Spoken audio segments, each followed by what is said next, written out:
Stars don't quite get this one. This would have been a great one to get.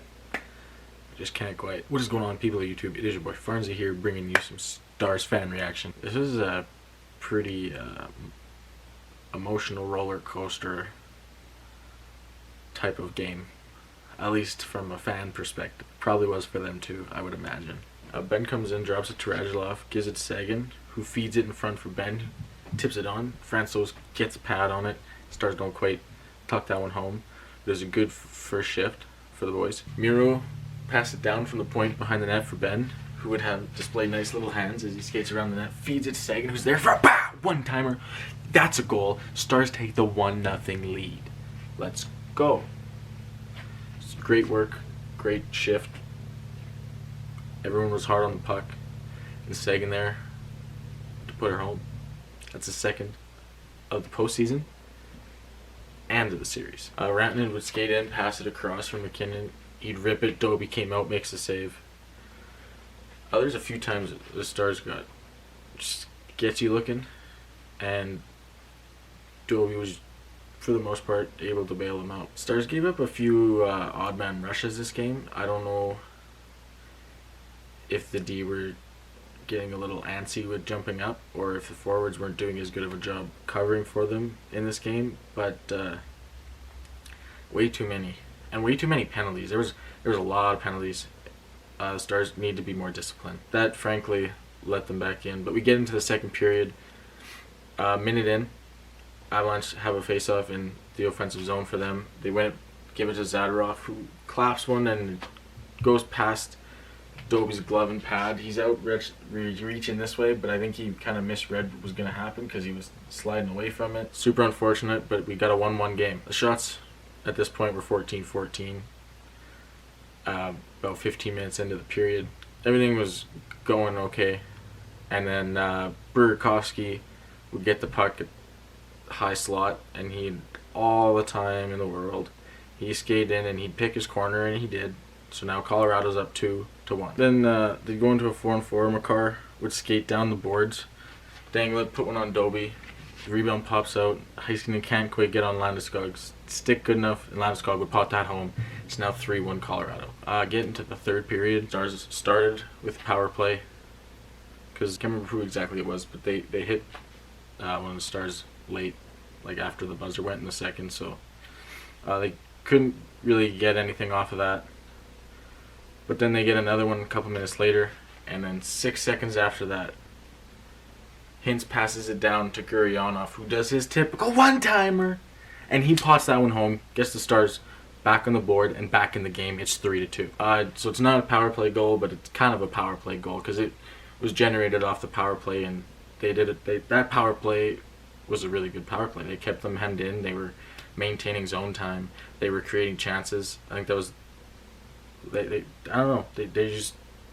That was a good power play. And then the FCC line would come in, work it around, and it kind of popped out into the slot, and Como comes in and one knee slap shot, kind of like Gurionov did on his goal, and he pops out past Francouz. It's a 3-3 game with 10:58 to go. It's 3-3.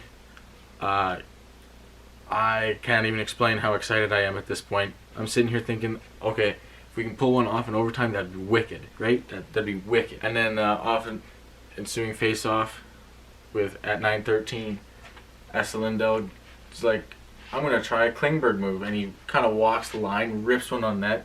Jamie with the screen jumps, goes off a shin pad, goes in. Stars take the 4-3 lead. We are winning the game with 9 minutes to go.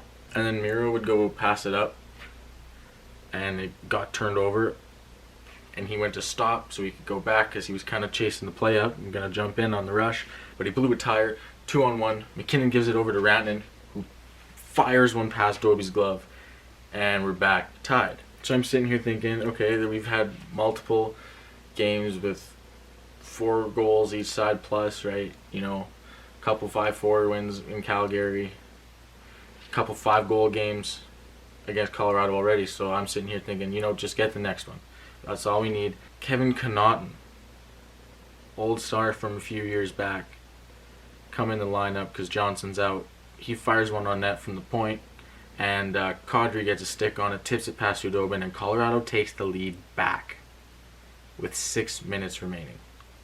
It's now 5-4 Colorado. So now I'm like, oh no, I'm getting a little freaked out.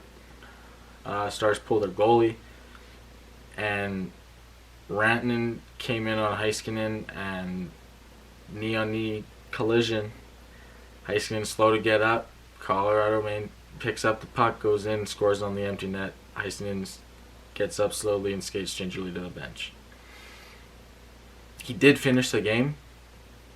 I hope to gosh that he's okay, because he's such a major part of this team. Like, Heiskanen got around Rantanen, and Rantanen was like, nah, and he stuck his leg out in front of Heiskanen's leg and like cross-checked him, and does not look good and did not look comfortable. So now it's 6-4, and that would ultimately be how we end the game. Neither goalie in this game had a save percentage over 900. Francouz had an 892, while Hudobin had an 839. So Heiskanen picked up another assist today, so now he's tied for the most points in the franchise for a defenseman. The shots on goal after this one, 37-32 for Dallas. So Dallas actually did outshoot Colorado. The faceoffs were 41-31 for Colorado. The power plays, both teams went 0 for 3. The hits were 72-56 for Colorado. So Colorado came out hitting. I noticed that in the last couple games, Kadri's getting a little bit dirtier and dirtier with his hits. He's now cross-checked a few different people in the side of the head, and nothing's happening about that. So I'm hoping one of the lettered players on the team says something to a ref and says, look, like, he's hitting heads, watch for it, keep an eye out. Third star was Nikita Zadorov, who took a hit from Ben. Didn't look that bad, but I guess maybe he collided with the boards awkwardly, maybe, but he left, didn't play in the second. He came back to the bench for the third, but didn't play a shift. So we'll see what his status is like for the next game. And then Mikko Rantanen was the second star. He also had a goal and assist. And in your first star was Cale Makar. That rhymes. He had 3 assists. He was really good tonight. Once the Stars took the 4-3 lead, the camera showed him going back to Francouz and like patting him on the head, being like, "Don't worry, bro. We got this." And I was like, I really hope that bites you in the butt. Like, I hope you don't get this. And then, you know what? They did. So, you know what? Good on him. He had a really good game. He looked well. I'm not going to hate. But, yeah, that's pretty much it. If there's anything you feel like I missed, put it down in the comments below. Anything you wanted to add, anything like that, it's been your boy. Don't forget to like and subscribe if you enjoyed. And I'll see you after Game 4.